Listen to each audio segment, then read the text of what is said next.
182, le chiffre est tombé ce matin sur la tête des salariés de Bionis. En proie à des difficultés financières, le laboratoire spécialisé dans les analyses va supprimer 182 emplois en France.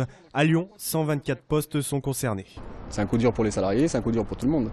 Ça fait pas mal de temps déjà que la direction en parle et qu'elle nous dise que le chiffre d'affaires était en dégradation et que le volume aussi était en dégradation. Et si les modalités du plan social ne sont pas encore connues, un bras de fer pourrait très vite s'engager entre syndicats et direction. Et la seule chose qu'on sait, c'est que quand la direction refuse de négocier le nombre de licenciements. Nous, en tout cas, on pense le négocier, quoi qu'il arrive. 418 employés travaillent actuellement sur le site de Gerland.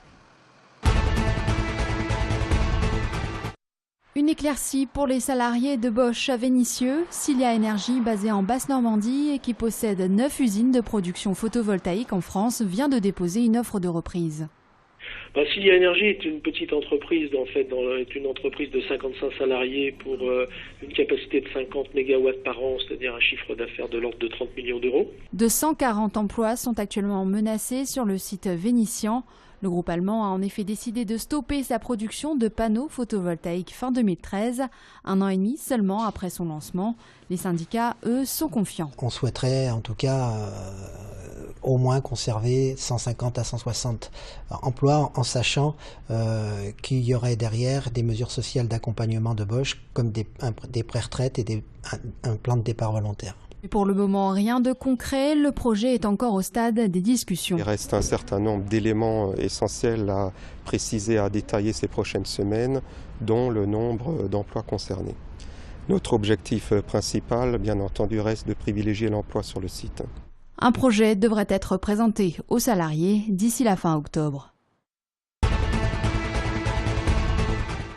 Gare aux distributeurs piégés dans le quartier Montplaisir. En quelques jours, le commissariat du 8e arrondissement a enregistré une trentaine de plaintes de personnes ayant constaté des retraits sur leur compte depuis l'étranger. Ils auraient été victimes de distributeurs trafiqués pour capter les données confidentielles des cartes. C'est une figure de la gastronomie lyonnaise qui s'en va. Henri Hugon est décédé à 72 ans. Le restaurateur réputé pour sa convivialité possédait 2 bouchons, chez Hugon et la Hugonnière. En France, il y a beaucoup de préjugés sur l'instruction en famille. Globalement, il ne faut pas toucher à l'école, c'est un petit peu sacralisé. Léo a l'âge d'être en CM1, mais il ne va pas à l'école. Sa mère et son beau-père ont fait le choix de l'instruction en famille chez eux à Francheville. C'est légal en se pliant à certains contrôles, mais c'est là que la famille a fait l'objet d'un signalement de l'académie pour suspicion d'enfants en danger. On a essayé de discuter des modalités de contrôle de l'instruction et que ça a été mal perçu et qu'on a été accusé donc, par le directeur d'académie de refus catégorique de contrôle, ce qui n'était pas le cas.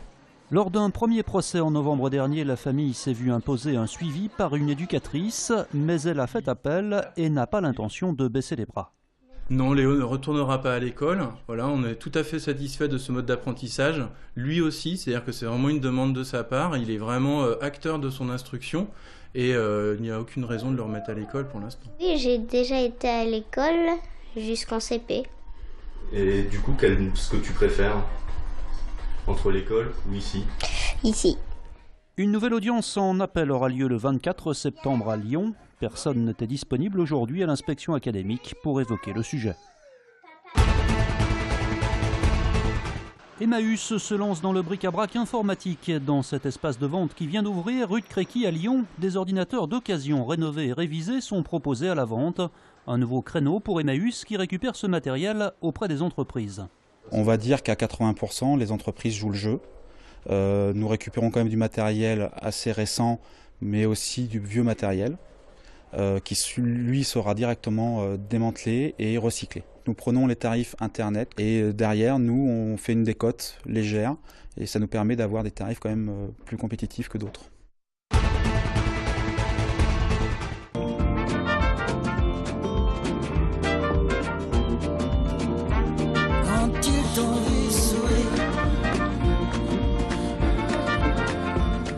Stéphane Escher est en tournée après la sortie l'année dernière de son 11e album intitulé L'Envolée.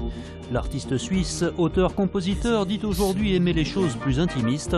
Le public pourra l'écouter sur la scène du théâtre de Villefranche-sur-Saône le 17 octobre prochain. Des kilos d'emmerdement, mais j'en fais peu de cas. En te voyant sourire.